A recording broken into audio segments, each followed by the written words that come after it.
Nasaksihan po natin sa ating likuran ng ating mga kababayan mula sa grupo ng Manibela na kung saan nagpapahayag ng kilos protesta dahil na rin sa pagtaas ng presyo ng gasolina o ng diesel. Alamin natin ang ibang detalye.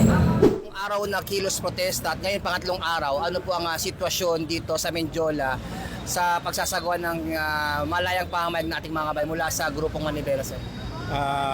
Kung makikita natin yung sitwasyon dito sa Mendiola, maayos ang pagpapahayag ng kanilang mga saloobin. Pinapahintulutan natin sila dahil nangako naman sila na i-observe nila yung kaayusan at ang presence ng ating mga kapulisan dito ng DMFB, RMFB at ay para siguraduhin na tahimik at ligtas ang lugar na kung saan nagdadaos ng kanilang pagpapahayag ng kanilang saloobin. Sa ating pagpapahayag ng ating mga saloobin ay may karampatang responsibilidad.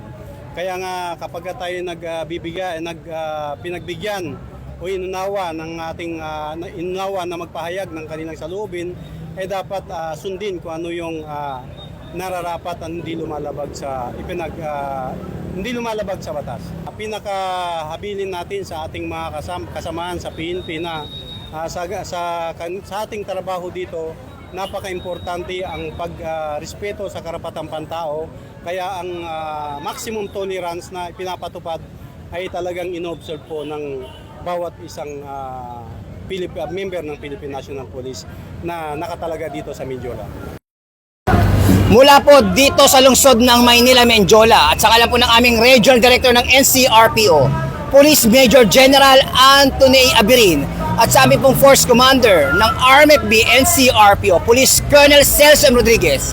Ako po ang inyong Police News Network Correspondent, Police Chief Master Sergeant Mauricio Bonilla Ruiz, alagad ng batas, taga-taguyod ng Balitang Pulis.